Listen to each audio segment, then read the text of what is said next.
Para reparar este barco, primero le sacan de abajo un mar entero. Imagínate, estás intentando parar una estructura que pesa 150.000 toneladas, del tamaño de un barrio residencial completo, sobre apenas unas cuantas docenas de soportes de concreto.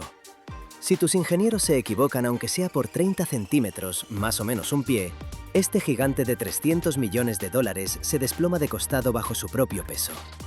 El resultado es catastrófico. La dársena hecha pedazos, el casco de hormigón armado partido en dos, un daño ecológico colosal y la ruina financiera de la empresa. Es una atracción de riesgo extremo, y por eso mismo, una reparación de calidad de barcos grandes solo la pueden hacer un puñado de astilleros especializados en todo el mundo. Muchísima gente busca en internet cómo funciona un dique seco, porque ver un barco parado en tierra firme, completamente sin agua, le rompe por completo la noción de la realidad. Es peligrosísimo, una locura de caro, y el proceso hace que a los capitanes se les salgan canas mientras estacionan.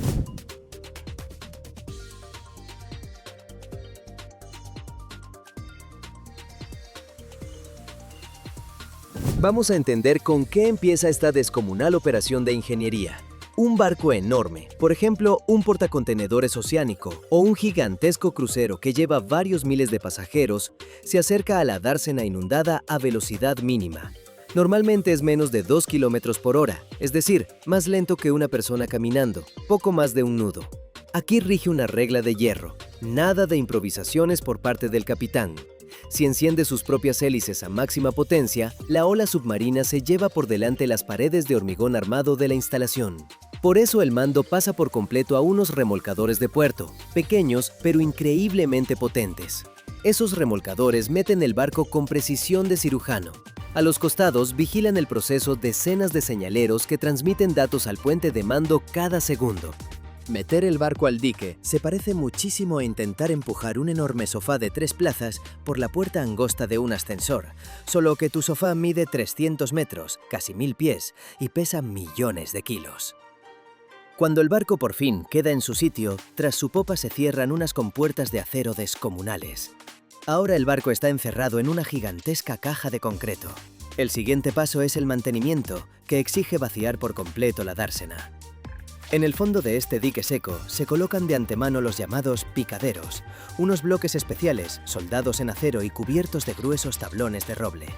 No se ponen al azar, sino exactamente según los planos de ingeniería de ese barco en concreto.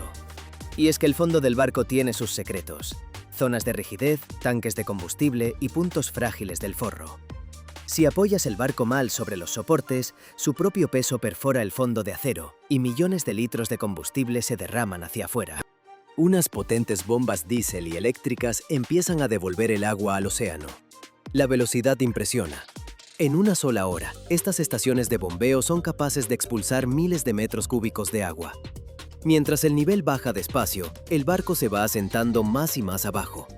En ese momento crítico bajan al agua los buzos industriales. Trabajan en oscuridad y turbiedad absolutas, comprobando con las manos si la quilla se apoya pareja sobre los cojines de madera. Es un trabajo de un riesgo increíble.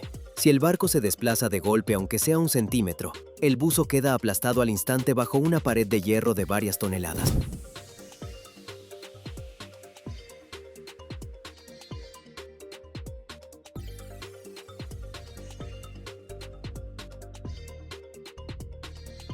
Cuando los últimos litros de agua desaparecen por el sistema de drenaje, se abre un panorama que te deja sin aliento.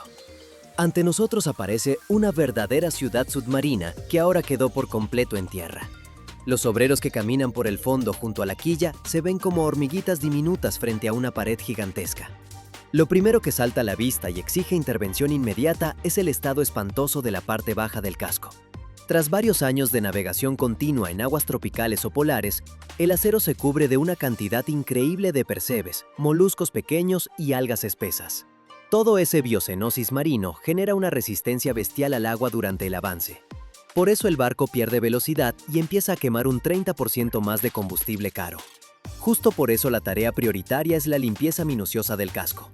Al fondo baja todo un ejército de gente con trajes herméticos, armados con equipos de ultra alta presión. Le disparan al hierro una mezcla de agua y arena afilada a una presión capaz de cortar una soga gruesa. El esmalte viejo, el óxido y millones de habitantes marinos resecos salen volando con un estruendo demencial, llenando todo el espacio de un polvo denso. Durante varios días el fondo se convierte en un lugar ruidoso y sucio donde la gente trabaja sin descanso, porque cada hora de parada le cuesta al dueño miles de euros. Pero limpiar el acero es solo la preparación para un trabajo mucho más complejo que se despliega junto a la popa misma. Ahí están los elementos principales de propulsión. La gigantesca hélice, que suele pesar cerca de 60 toneladas, unos 130.000 libras, y el macizo timón, responsable de la maniobrabilidad de esta mole. Con el uso, estas piezas sufren una destrucción terrible que los físicos llaman cavitación. Durante el giro veloz de las palas, en el agua se forman millones de burbujas microscópicas de vacío. Cuando esas burbujas se revientan cerca del metal, crean microexplosiones que literalmente arrancan pedazos de la aleación resistente, dejando cráteres profundos, como si a la hélice la hubieran mordido unos depredadores submarinos. Los especialistas revisan con esmero cada pala con escáneres láser y detectores de fallas por ultrasonido. La más mínima microfisura escondida dentro del metal, a gran profundidad, hará que la pala simplemente se desprenda en medio del océano durante una tormenta. Entonces, el enorme barco pierde el rumbo y se convierte en una caja indefensa que las olas lanzan sin piedad contra las rocas. Las zonas dañadas por la cavitación se rellenan con equipos de soldadura especiales usando una aleación más cara de bronce de alta resistencia, y luego se pulen a mano hasta dejarlas como un espejo. Resulta bastante irónico. Una persona con una pequeña amoladora de mano pule durante horas una pala del tamaño de una casa de 2 pisos, buscando una lisura perfecta.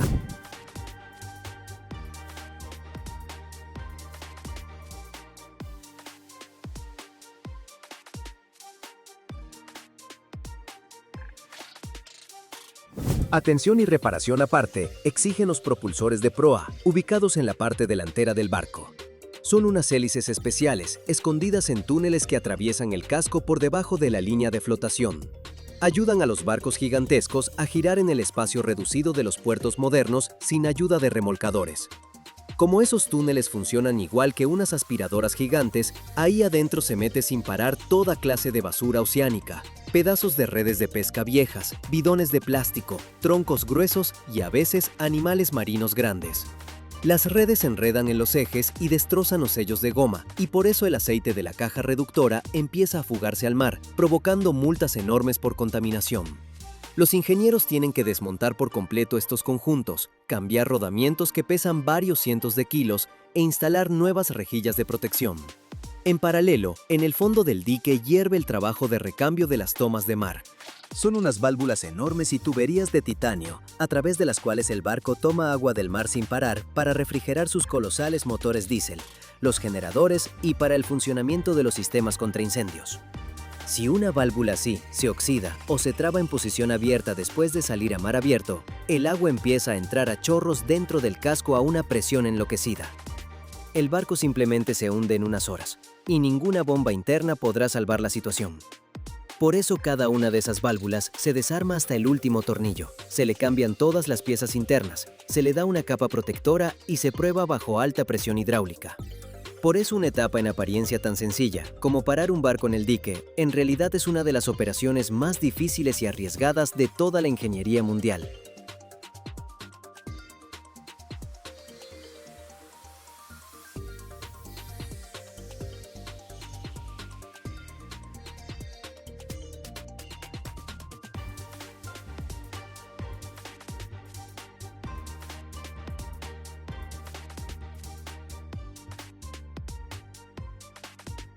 Cada año, más del 90% del comercio mundial se mueve por mar. Pero pocos se imaginan que detrás de esto hay auténticos monstruos de metal que pesan cientos de toneladas. Hoy vamos a entrar en una de las fábricas más grandes de Europa, donde nace el corazón de los gigantescos portacontenedores, un motor de más de 100.000 caballos de fuerza. Imagínate esto, un molde del tamaño de un edificio, metal fundido a más de 1450 grados, y solo 2 minutos para crear una pieza que vale millones de euros. Pero lo más increíble viene al final. Vas a descubrir qué secreto tecnológico permite que estos motores funcionen durante años en medio del océano sin parar. Créeme, Una escala así nunca la has visto.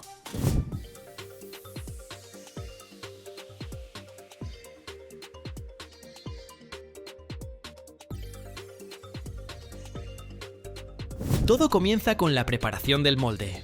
Estas cajas gigantes de arena se fabrican con una mezcla de arena de cuarzo, arcilla bentonítica y agua. La proporción es tan precisa como la receta de la abuela, pero a escala industrial. La arena se mezcla en mezcladoras gigantes de 50 metros cúbicos. Se añade un 2% de arcilla como aglutinante. Luego, la mezcla se compacta en marcos de acero de 30 centímetros de espesor que pesan 100 toneladas cada uno. Los trabajadores con cascos activan las mesas vibratorias. Tiemblan como en un concierto de rock, comprimiendo la arena hasta alcanzar una densidad de 2 toneladas por metro cúbico.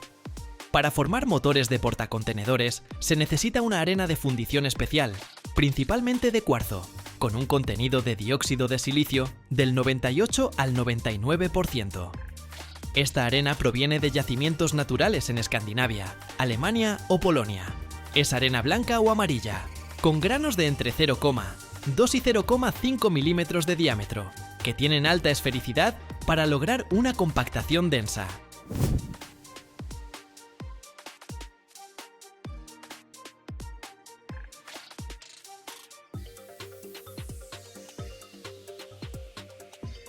En las grandes fundiciones, hasta el 70% de la arena es reciclada de coladas anteriores. Se limpia, se tamiza con separadores magnéticos, se enriquece con arena nueva y se prepara para volver a usarse. Algunas empresas importan arena premium de Estados Unidos o Australia para los pedidos más exigentes. La arena se mezcla con arcilla bentonítica en un 2 o 3% y agua en un 3%, y la planta produce hasta 100.000 toneladas de esta mezcla al año. En el centro del molde dejamos el modelo del bloque del motor, una copia de madera o resina del bloque de cilindros con canales para aceite y agua. El modelo se fabrica en fresadoras, con precisión de 1/10 de milímetro. Alrededor se forma el macho de arena, el que crea las paredes internas de 4 metros de altura. El macho se hornea a 250 grados para que mantenga la forma durante el vaciado. Toco este molde. La arena está dura como el concreto, pero con olor a arcilla fresca.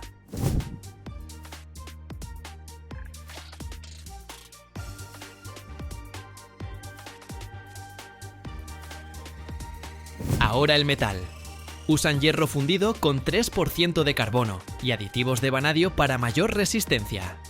La materia prima, lingotes de 20 toneladas, se carga en hornos de inducción con capacidad de 200 toneladas. La temperatura se eleva al máximo, hasta 1450 grados Celsius. El metal hierve, las chispas vuelan hasta 5 metros. El horno gira a 360 grados, expulsando los gases a través de filtros. El tiempo de fundición es de 4 horas, y listo, el metal fundido brilla con un resplandor amarillo. El vertido es la verdadera culminación. La cuchara con 200 toneladas de metal fundido se eleva con grúas de 300 toneladas de capacidad y se sube completamente a 50 metros de altura sobre el molde. El operador está sentado en una cabina hermética a 10 metros de altura, controlando joysticks y monitores. Inclina suavemente la cuchara 45 grados y de ahí sale un potente chorro de hierro fundido de 1 metro de ancho, que cae desde 3 metros con un rugido y chispas.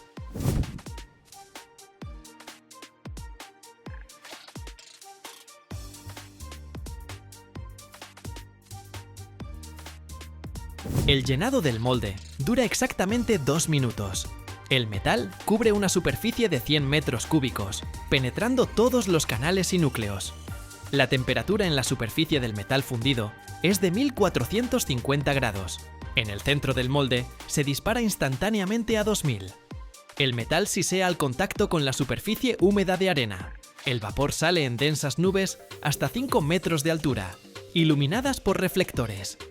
El aire se llena del olor a hierro al rojo vivo, y los sensores registran el flujo, 200 toneladas por minuto.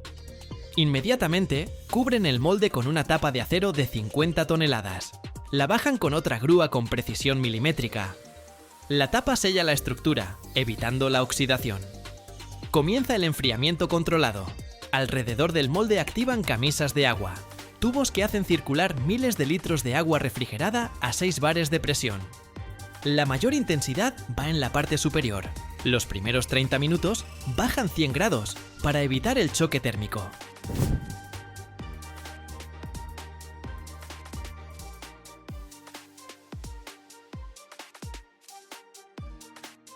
El operador vigila las gráficas en pantalla, regulando el flujo de agua. Si el gradiente supera los 50 grados por metro, parada de emergencia. Esta etapa pone a prueba si el bloque soporta 200 bares de presión en el motor. Yo estoy con traje protector. La adrenalina por las nubes con este espectáculo de fuego. Las primeras 12 horas, la temperatura baja hasta 800 grados, los siguientes 2 días hasta 200. Sensores en cientos de puntos registran gradientes para evitar grietas por expansión térmica. La contracción total del metal es del 2%, por eso hacen el molde con margen extra. Tras una semana, abren el molde, y ahí está. El bloque del motor pesa 200 toneladas, 20 metros de largo, con un diámetro de canal de 20 centímetros. Los trabajadores quitan la arena con martillos neumáticos, revisan la superficie en busca de defectos. Si hay cavidades, de vuelta a fundición. Este bloque irá al ensamblaje de motores MAN o Wärtsilä, donde aguantará 200 bares de presión y hará girar el eje del barco a 20.000 revoluciones por minuto.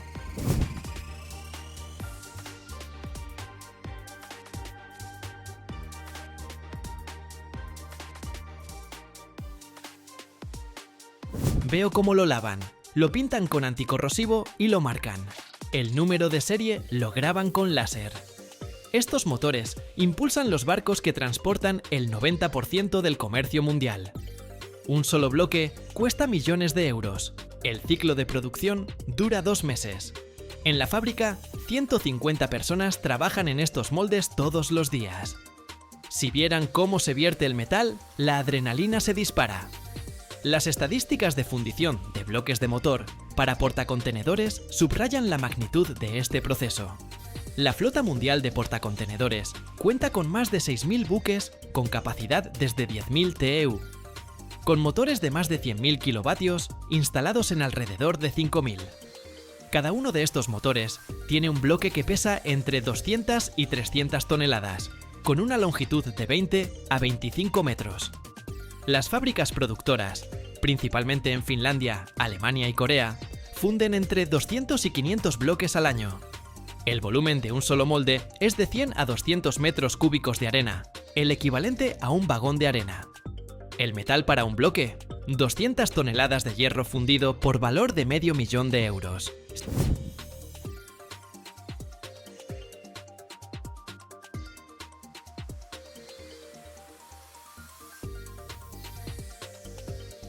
Temperatura máxima de fundición, 1450 grados Celsius. Tiempo, 2 a 3 minutos. Velocidad de flujo, 100 toneladas por minuto. El enfriamiento toma de 5 a 7 días. Energía por bloque, 500.000 kilovatios hora. Desechos, 3 a 5% por poros o grietas. Ciclo completo desde el molde hasta el bloque terminado. 2 meses. Costo, de 2 a 3 millones de euros. Estos motores mueven el 90% del transporte marítimo mundial, consumiendo 100.000 millones de litros de combustible al año. Mano de obra, de 100 a 200 personas por planta. Precisión, 0,1 milímetros. Crecimiento esperado, 4% anual, impulsado por nuevos buques con capacidad superior a 20.000 TEUs. Amigos, si les gustó, dejen su like, escriban en los comentarios qué quieren ver después. Me voy volando a una nueva planta. ¡Aguanten ahí! Suscríbanse y seguimos juntos recorriendo la industria.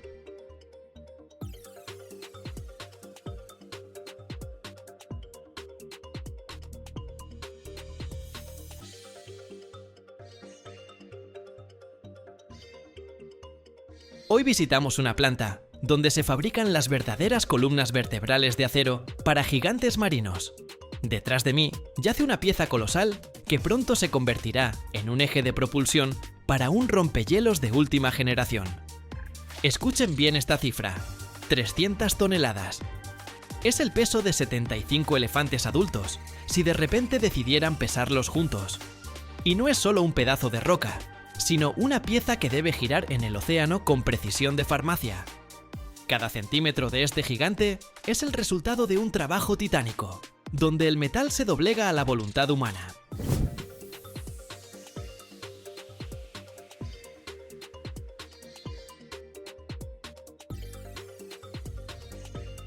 Todo comienza con un lingote de acero enorme. Para que tengan una idea de la escala, este lingote pesa aproximadamente 450 toneladas. ¿Por qué tanto, si al final necesitamos 300? Porque en el proceso vamos a cortar todo lo que sobra, como escultores. Primero hay que calentar este bloque de acero. La cámara, del tamaño de un garaje para 2 autos, está recubierta por dentro con ladrillos refractarios especiales. Los enormes quemadores de gas rugen tan fuerte que el piso vibra bajo tus pies. El lingote entra ahí sobre una plataforma especial, empujada por potentes pistones. Ahí dentro, la temperatura sube lentamente, hasta los 1200 grados. No es simplemente calor, es ese estado donde el aire alrededor del horno empieza a temblar y distorsionarse. El acero pasa decenas de horas en ese fuego, hasta que el calor lo penetra completamente, hasta el núcleo. Cuando finalmente se abren las puertas del horno, sale una ola de luz que te hace cerrar los ojos. El acero se vuelve de un naranja brillante, literalmente brilla desde adentro.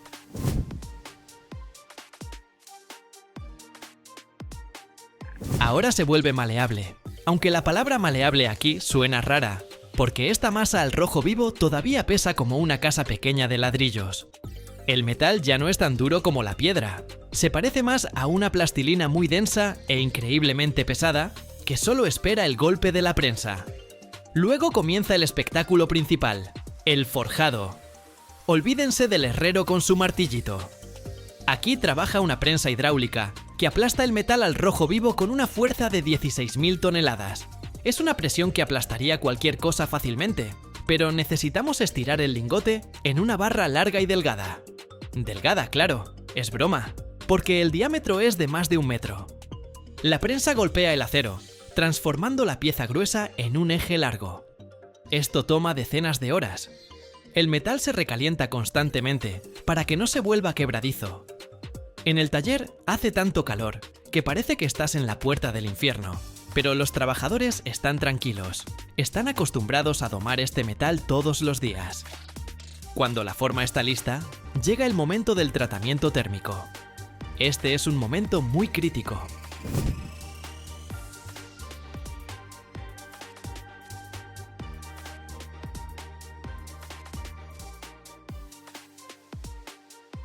Si el acero se enfría demasiado rápido, simplemente se raja por la tensión interna. El eje se coloca en una cámara especial, donde se enfría lentamente durante varios días, y a veces semanas. Luego se vuelve a calentar a ciertas temperaturas y se enfría de nuevo. Esto se hace para que la estructura del metal se vuelva fina y muy resistente. Un rompehielos no es un barco de paseo, tiene que romper hielo de 3 metros de espesor. Su eje recibe cargas brutales cuando la hélice choca contra los bloques de hielo. Si hay aunque sea una microfisura, estamos perdidos. Después de que el acero se calmó, comienza la etapa de mecanizado. Esta es mi etapa favorita. El eje se coloca en un torno. Este torno mide 40 metros de largo. Hace girar esta cosa de 300 toneladas y un enorme buril va quitando viruta. Esta viruta tiene el grosor de tu dedo y está caliente como el fuego. Aquí llegamos a las dimensiones finales. Un error de 1 milímetro significa que el eje va directo a refundición. Y esos son millones de euros y meses de trabajo.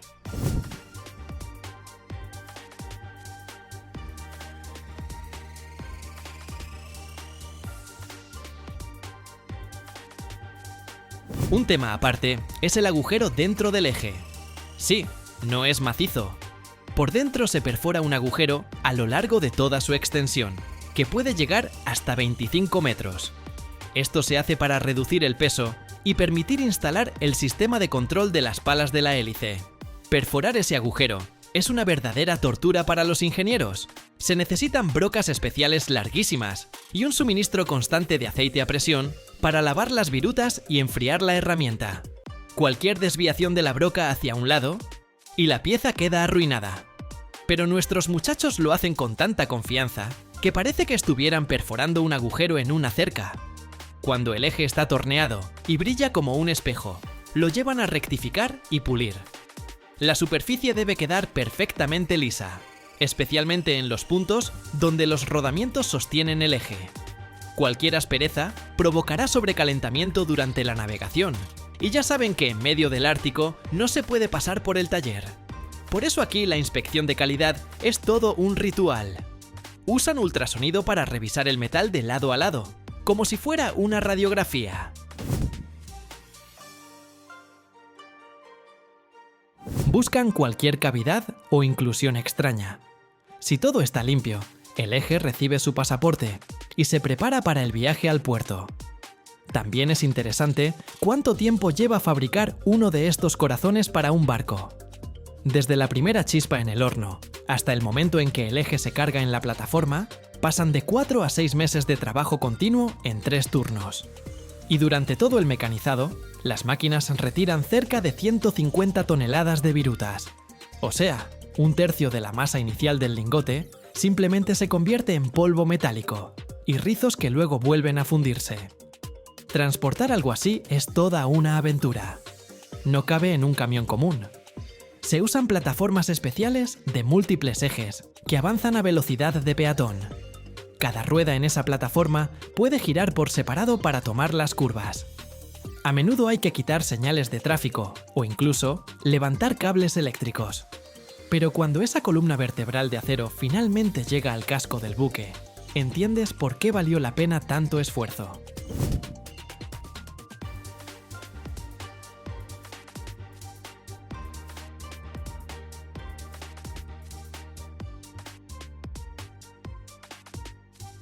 ¿Y cuántos de estos existen realmente en el mundo? La verdad es que son un producto casi artesanal, de precisión de joyería, a pesar de pesar cientos de toneladas. Cada año se fabrican solo unas pocas decenas de estos ejes gigantes en todo el mundo. Y es que solo se necesitan para auténticos titanes, los modernos rompehielos nucleares, enormes petroleros o portacontenedores que transportan miles de cajas de mercancías de una sola vez. Cada pedido de estos es todo un acontecimiento para la industria. ¿Quién se atreve a realizar este tipo de trabajo? Los lugares en el planeta se cuentan con los dedos de una mano. Son plantas gigantescas en Corea del Sur, Japón y Alemania. Allí se encuentran complejos industriales completos, donde un taller funde el acero, otro lo forja y un tercero se encarga de ese mismo procesamiento de precisión quirúrgica. Por ejemplo, compañías como Mitsubishi o Hyundai tienen máquinas capaces de tornear piezas del largo de una cancha de fútbol pequeña. Esta es la liga élite de la ingeniería mecánica, donde la entrada está cerrada para quien no tenga 100 años de experiencia.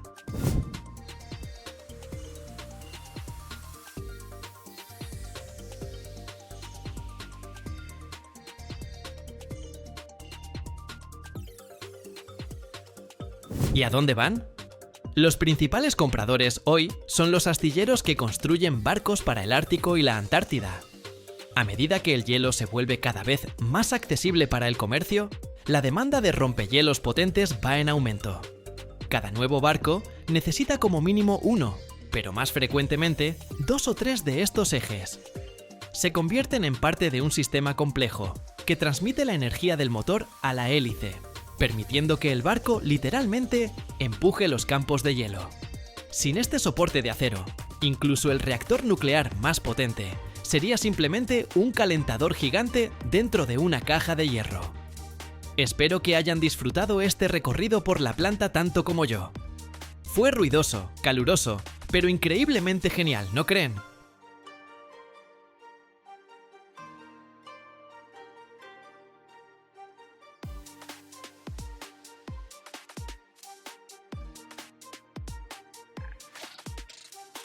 Saben, Normalmente voy a ver cosas que se pueden tocar sin el riesgo de que se te pegue la mejilla, pero hoy me pasé un poco con mis ambiciones. Estamos en un astillero, donde construyen el casco de un rompehielos nuclear. Y sí, este es exactamente el tipo de barco que no rodea el hielo, sino que lo atraviesa como un cuchillo corta mantequilla. Frente a mí hay un esqueleto de acero gigante que pronto trabajará en condiciones donde la temperatura cae por debajo de 50 grados bajo cero y la presión del hielo puede apretar el casco con una fuerza que ni siquiera puedes imaginar.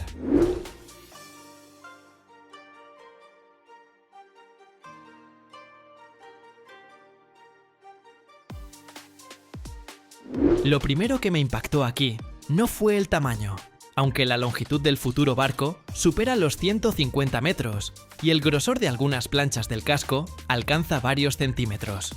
Lo que realmente impresiona es el enfoque hacia el acero. No es metal común de un laminador. Aquí utilizan grados especiales de acero que mantienen su plasticidad incluso en heladas extremas. Si el acero ordinario se vuelve frágil con el frío, este, por el contrario, debe resistir los golpes de los campos de hielo sin quebrarse. Los ingenieros me lo explican simple. El casco tiene que ceder un poco. De lo contrario, simplemente no sobrevivirá al Ártico. Las enormes planchas de acero llegan aquí ya tras un procesamiento inicial. Cada una pesa decenas de toneladas, y cuando la grúa las levanta, da la impresión de que es un pedazo de edificio que alguien decidió mover por accidente. Pero la forma del rompehielos no surge de inmediato. Primero, estas planchas pasan por rodillos gigantes que lentamente las doblan en el ángulo necesario.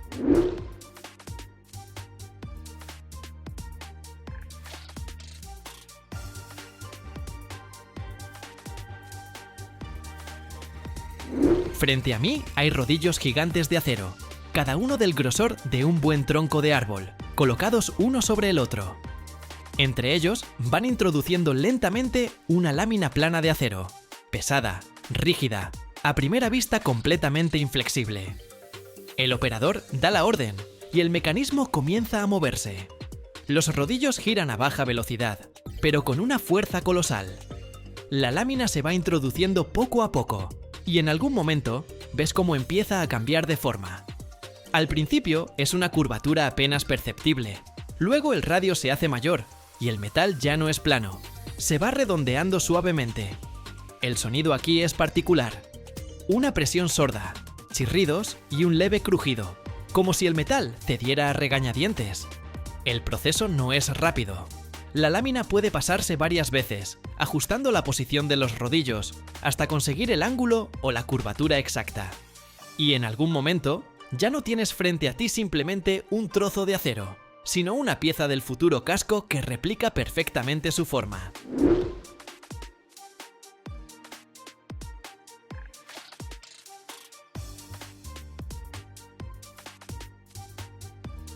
Estoy cerca y escucho cómo el metal literalmente gime bajo la carga.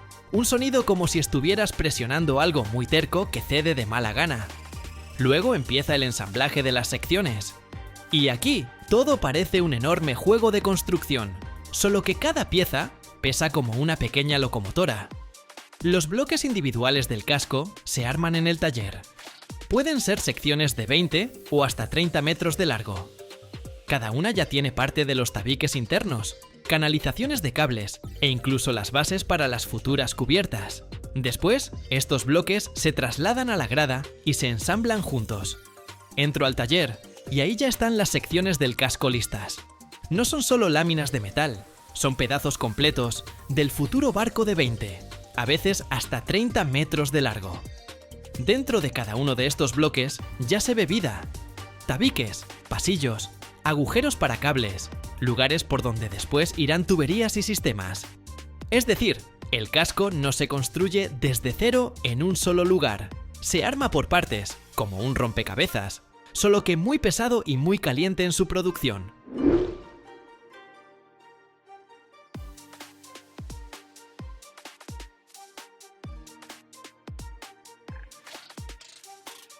Luego entran en acción las grúas.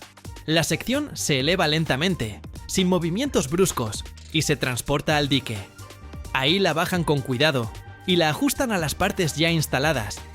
Y en ese momento, literalmente ves cómo las piezas sueltas empiezan a formar un solo cuerpo, el futuro rompehielos. La soldadura es todo un tema aparte. Aquí no puedes simplemente hacer la costura e irte a tomar café. Cada unión pasa por múltiples niveles de control. Primero, el soldador hace la costura principal. Después la revisan con ultrasonido para asegurarse de que no haya vacíos ni grietas por dentro. Si algo está mal, lo cortan y lo rehacen. Vi cómo rehacían una costura 3 veces y nadie se alteraba, porque aquí es práctica normal. El precio de un error es demasiado alto. Aparte, hay que hablar de la forma del casco.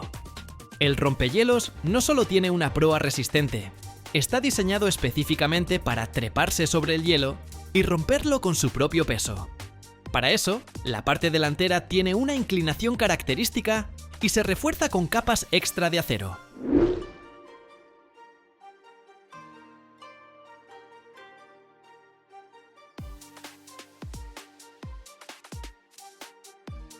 En algunos lugares, el grosor de la estructura se multiplica varias veces y por dentro se agregan refuerzos que distribuyen la carga a lo largo de toda la embarcación.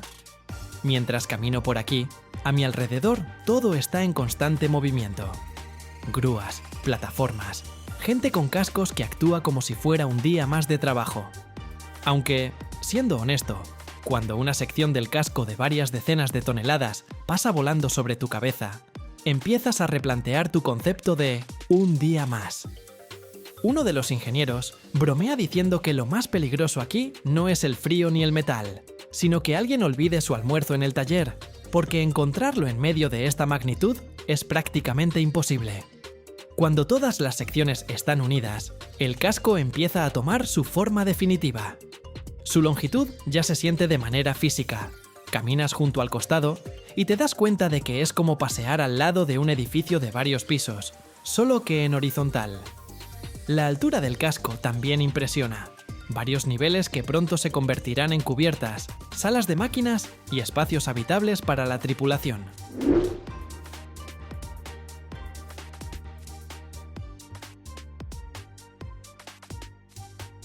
Después de eso, comienza el tratamiento de la superficie.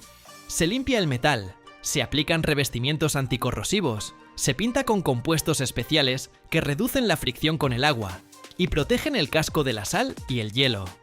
Parece cosmética para un gigante, pero en realidad de esto depende cuántos años podrá operar el barco sin una reparación seria.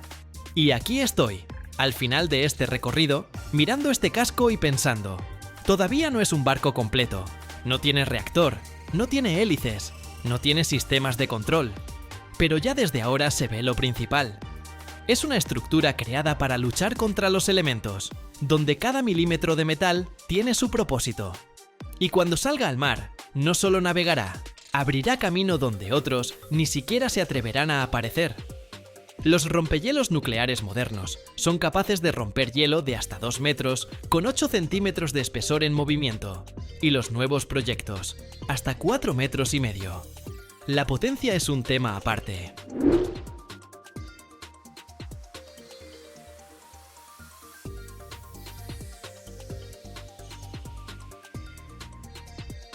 Estos barcos tienen motores de decenas de miles de caballos de fuerza. Por ejemplo, los rompehielos pesados pueden superar los 75.000 caballos de fuerza, y sin eso, simplemente no podrían mover el hielo. Voy a quedarme un rato más aquí, escuchando este rechinar del metal, viendo cómo nacen estas máquinas, y luego me voy a preparar el próximo viaje para ustedes. Porque después de algo así, dan muchas ganas de encontrar algo igual de grande, complicado y un poco loco. Y creo que ya tengo algunas ideas.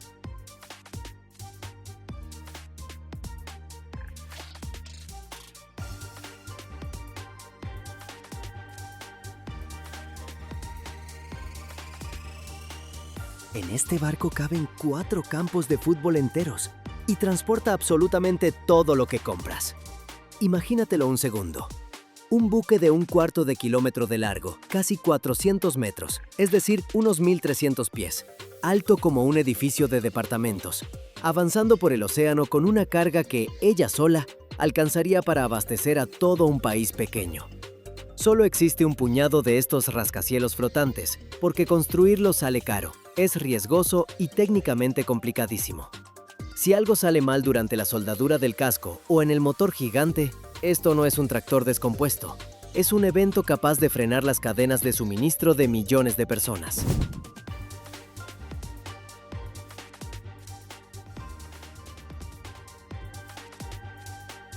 Un portacontenedores no se construye como un edificio común, de abajo hacia arriba, piso por piso. Se arma a partir de bloques enormes que se fabrican al mismo tiempo en distintos rincones del astillero, y luego se los junta en un dique seco y se los suelda hasta formar un solo cuerpo. Suena sencillo. En la práctica, esto significa 2 o 3 años de trabajo, 50.000 toneladas de acero, más de 110 millones de libras, kilómetros de cordones de soldadura y la sensación permanente de que cualquier error cuesta más caro que un barrio residencial entero. Todo empieza con planchas de acero de 20 a 80 milímetros de espesor, es decir, de 1 a 3 pulgadas más o menos según qué parte del casco soporta la mayor carga. Las planchas llegan al astillero en rollos y en láminas planas, y ahí se las corta con sopletes de plasma según planos de computadora, con una precisión de 1 milímetro. Después, prensas y rodillos doblan el acero hasta darle la forma buscada. Ninguna plancha queda plana.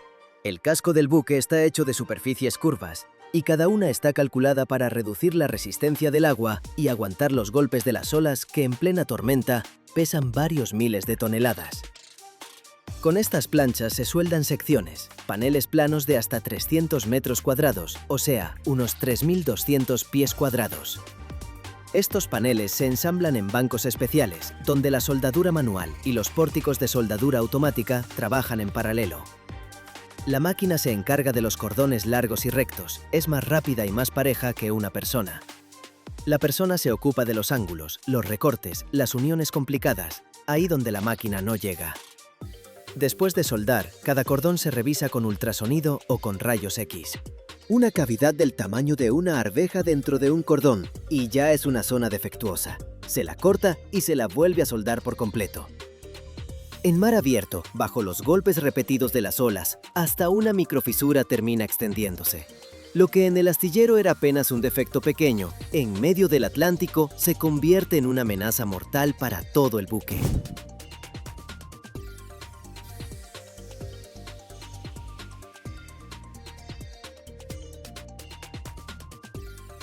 Con los paneles se arman bloques, secciones tridimensionales del casco de 300 a 600 toneladas cada una, o sea, de 600.000 a más de 1.300.000 libras.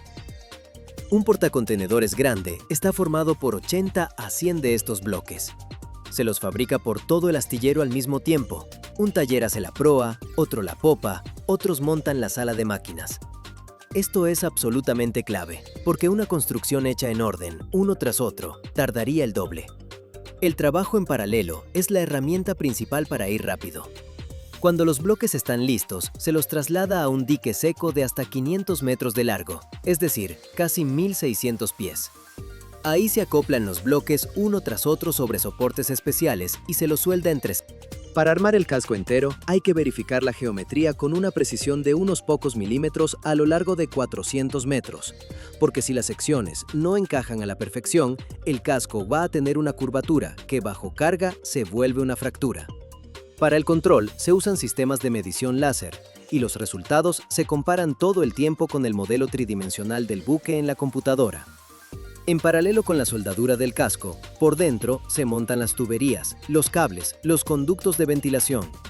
Es una logística infernal aparte.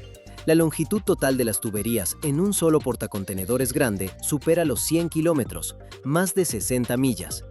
Y de cables hay todavía más. Todo eso hay que tenderlo de manera que cada sistema quede accesible para el mantenimiento y no le estorbe al de al lado. Los ingenieros que hacen esto tienen los nervios del mismo metal que el casco.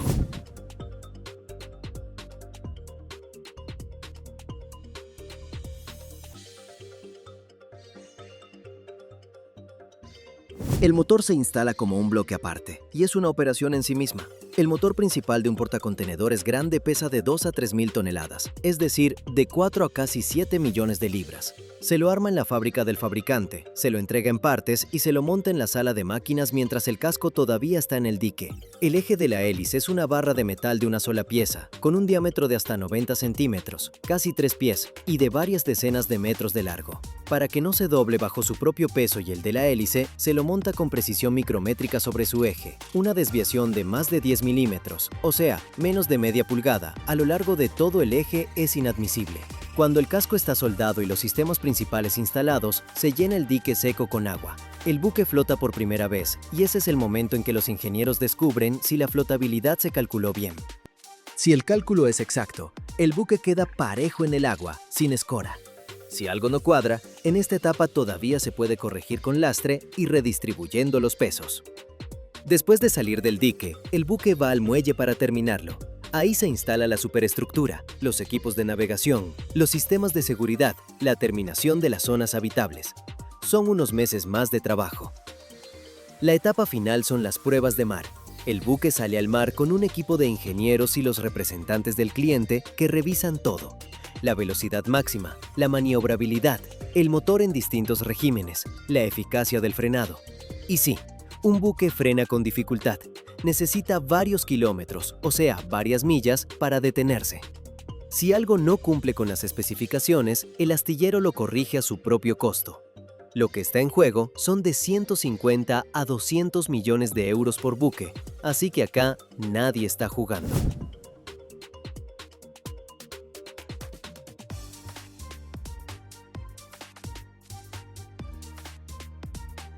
Los astilleros más grandes del mundo están en Corea del Sur, China y Japón.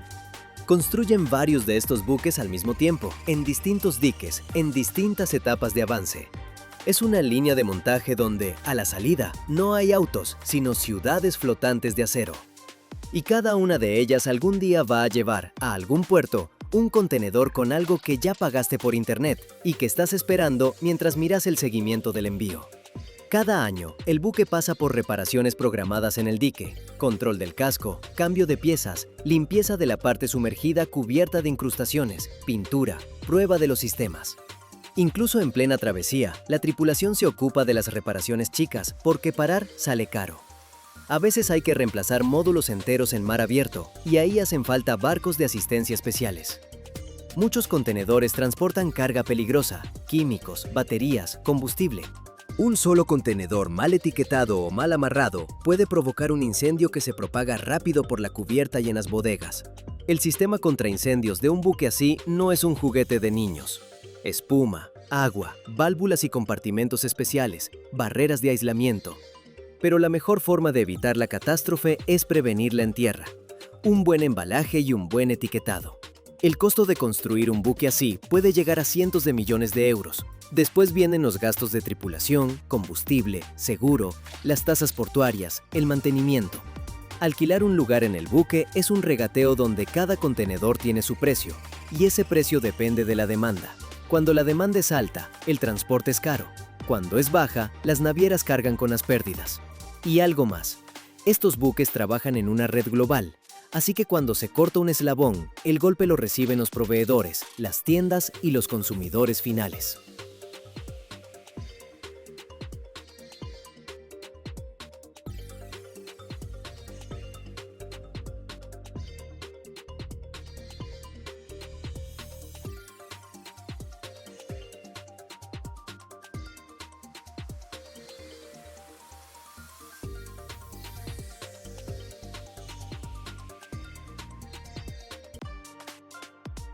Sacar del fondo un barco hundido cuesta más que construirlo desde cero.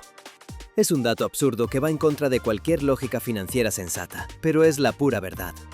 Cuando una caja de hierro enorme, con un peso de decenas de miles de toneladas, se va al fondo, se convierte al instante en un agujero negro sin fondo para el dinero. Uno pensaría, ¿para qué tocar siquiera lo que ya se hundió? Que se quede ahí abajo, alimentando peces y entreteniendo buzos. Pero no, la humanidad se empeña en gastar cientos de millones de euros en arriesgar la vida de los mejores buzos del planeta y en inventarse esquemas de ingeniería de locos solo para arrancar un montón de chatarra oxidada y sacarlo a la superficie. La ingeniería del reflotamiento de barcos es la atracción más cara, más peligrosa y más disparatada del mundo, donde un pequeño error de cálculo convierte un barco gigante en un montón de chatarra en pleno proceso de izado.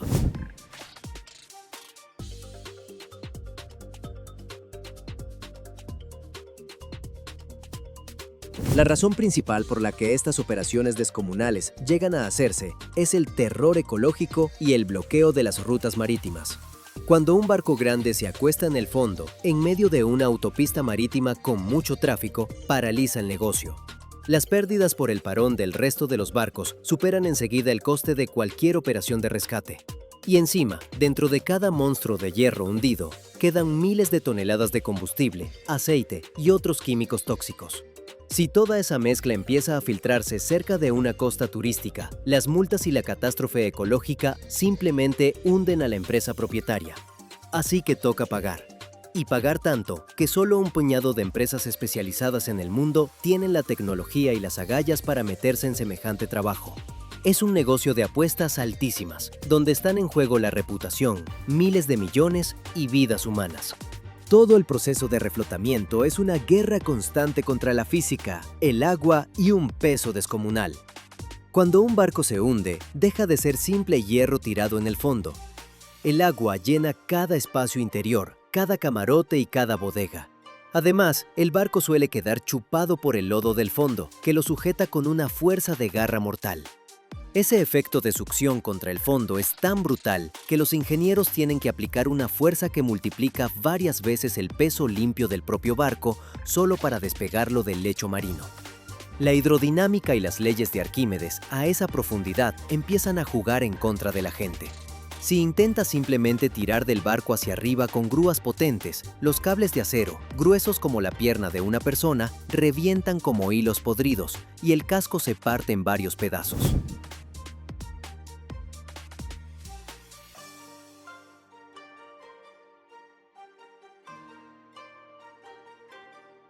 El método más popular y a la vez más caprichoso para devolverle la vida a un barco es usar aire y pontones gigantescos.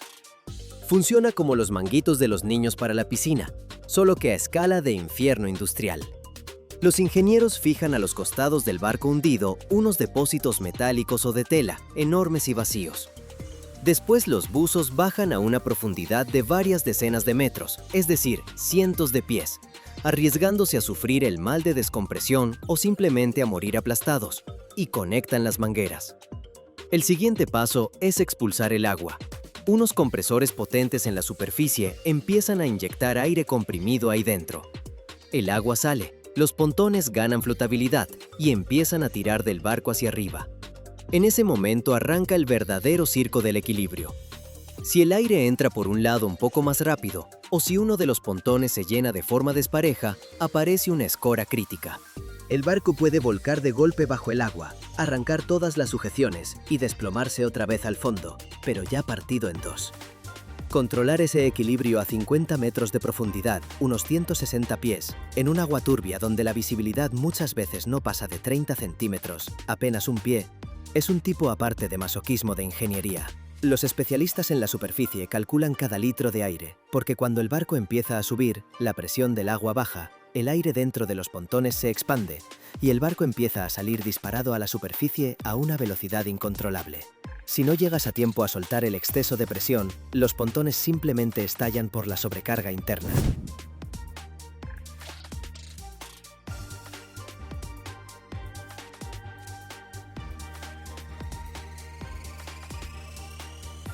Cuando el barco es demasiado grande o está tan dañado que subirlo entero es imposible, los ingenieros sacan su herramienta favorita y más radical: sierras gigantes. El método de cortar barcos hundidos se ve épico al máximo y absurdo a la vez. En lugar de delicadas grúas de izado, se usa un cable de acero especial con elementos de altísima resistencia que se pasa por debajo del casco del barco. Dos barcos potentes en la superficie empiezan a arrastrar ese cable de un lado a otro, trabajando como una sierra manual descomunal. Este proceso dura días y semanas. El cable literalmente desgasta los gruesos costados de acero, las cubiertas y los mamparos internos del barco, cortándolo en varios trozos limpios de varios miles de toneladas cada uno. Este método, aunque se vea brutal, reduce muchísimo los riesgos. Levantar 5 trozos sueltos de un barco es bastante más sencillo que intentar sacar una única estructura siniestrada enorme que se cae a pedazos. Pero aquí hay su truco. Durante el corte, de las bodegas empieza a salir todo lo que estaba escondido ahí dentro. Si los ingenieros hicieron mal la exploración y se saltaron un tanque de aceite o de combustible, la sierra convierte las aguas de alrededor en una zona de desastre ecológico en cuestión de minutos. Por eso, antes de cada corte, los buzos tienen que inspeccionar, literalmente a ciegas, cada centímetro de los espacios internos del barco hundido.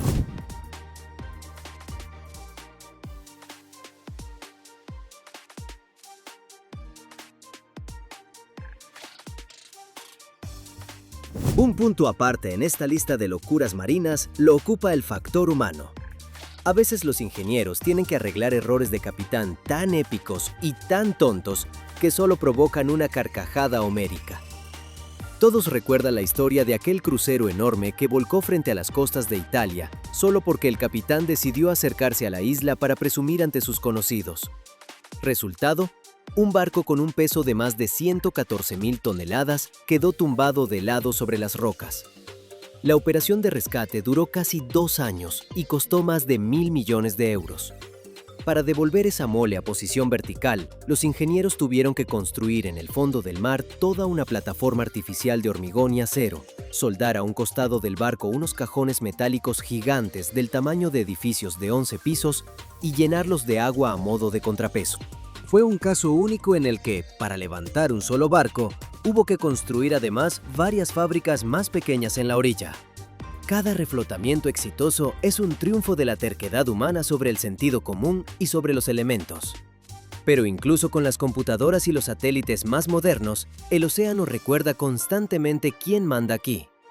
Una tormenta que se desate durante la fase final del izado puede, en unas pocas horas, echar por tierra el trabajo de varios meses y mandar al fondo no solo el barco hundido, sino también la maquinaria de los rescatistas.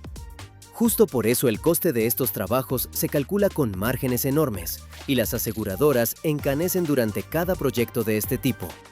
Este negocio no perdona el exceso de confianza. Cuando mires esas imágenes bonitas, donde la proa oxidada del barco por fin asoma del agua entre los gritos de alegría del equipo, recuerda que detrás de esos pocos segundos hay miles de horas de trabajo infernal, en la oscuridad total, en el fondo del mar, millones de neuronas quemadas de los ingenieros y presupuestos con los que se podría comprar un pequeño país insular.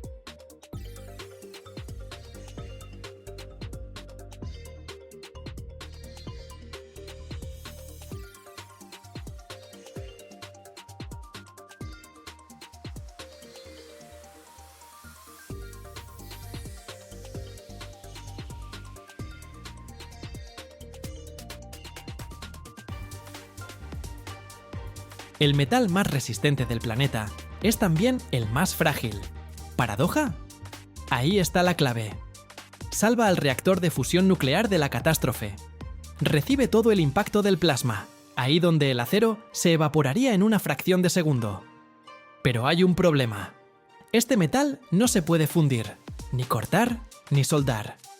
Un solo rasguño y la reacción de fusión se apaga. Y a temperatura ambiente se rompe como el cristal.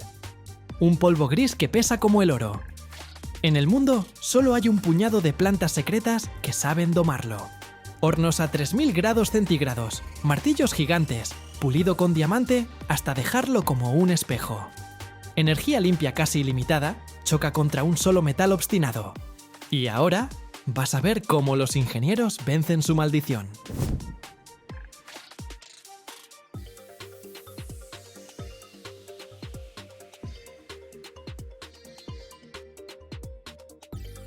Hoy vine a una fábrica ultra secreta donde fabrican el blindaje para un reactor de fusión nuclear hecho de tungsteno.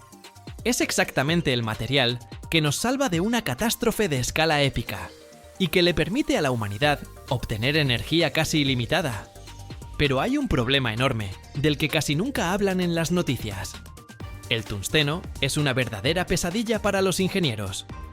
El metal que soporta el calor más extremo del planeta es imposible de fundir o soldar con métodos convencionales. ¿Cómo domar un material que simplemente se ríe de cualquier horno? Ahora les muestro todo, porque me dejaron entrar al taller.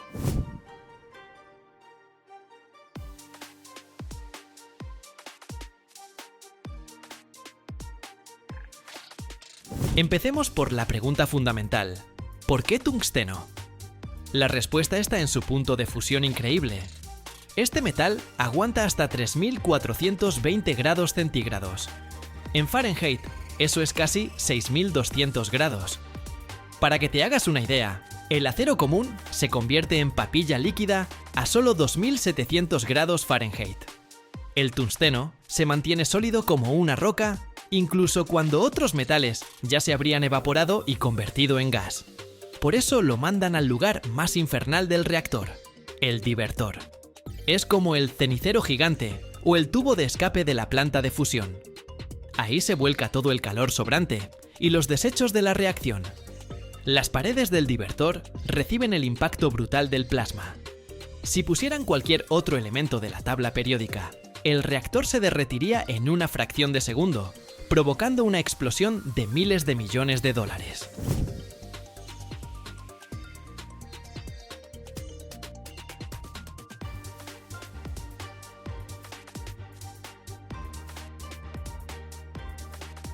Pero aquí es donde nos estrellamos de frente con nuestro problema principal.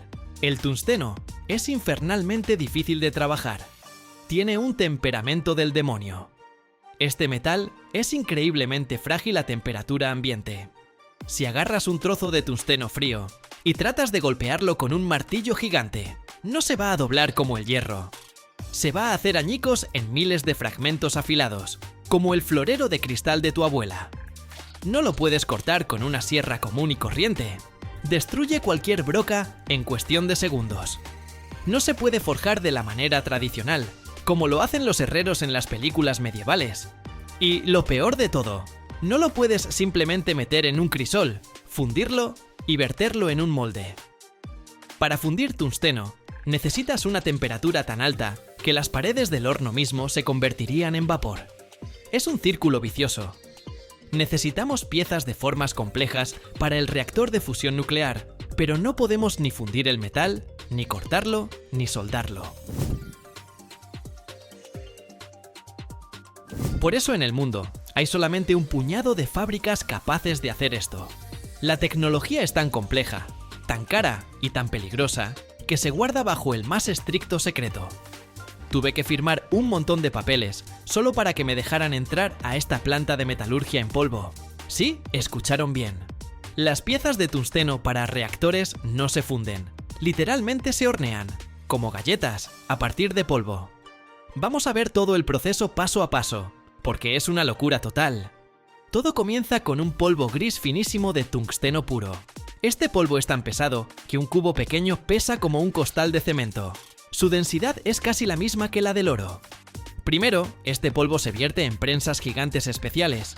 Ahí, sobre ese pobre polvo gris, se aplica una presión de decenas de miles de libras por pulgada cuadrada. Todo alrededor retumba. Los sensores se vuelven locos. La presión es brutal. Después de este proceso, el polvo se compacta en bloques sólidos. Ya tienen la forma de las piezas finales, pero apenas se sostienen. Si tomas uno de estos bloques sin cuidado, simplemente se desmorona en tus manos y vuelve a convertirse en polvo.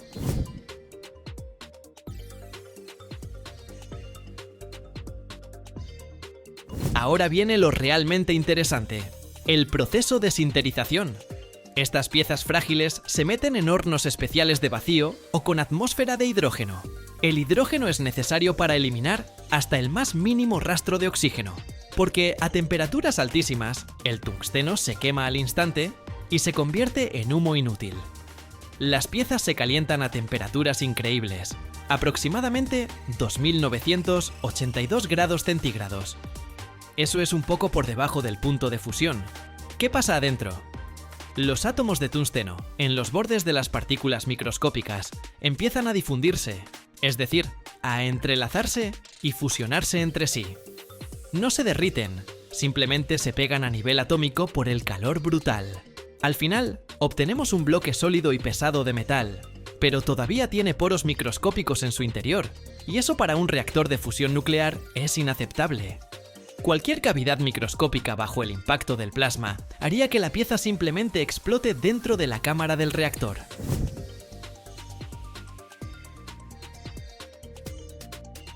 ¿Y ahora qué? Los ingenieros inventaron un truco genial, pero tremendamente peligroso. Empiezan a forjar el tungsteno, pero lo hacen en lo que llaman calor al rojo vivo.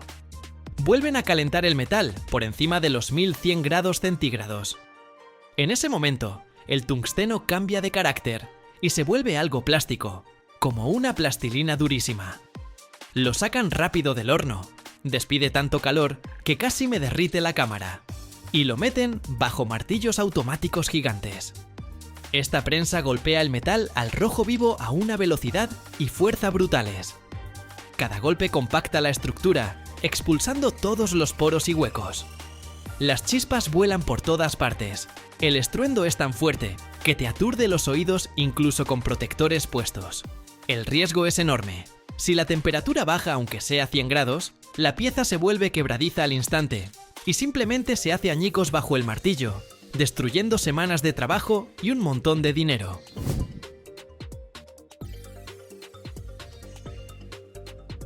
Una vez que la estructura de tungsteno alcanza esa densidad perfecta, llega el momento del torneado y el pulido.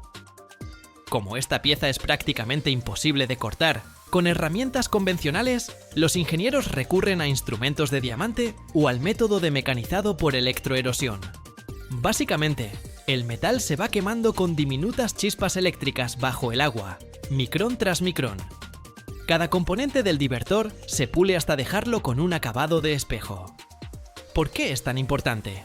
Porque si queda aunque sea un rayón minúsculo en la superficie, el plasma se engancha ahí, comienza un sobrecalentamiento localizado y el tungsteno empieza a evaporarse. Y cuando el tungsteno pesado se evapora, contamina el plasma al instante y apaga la reacción de fusión.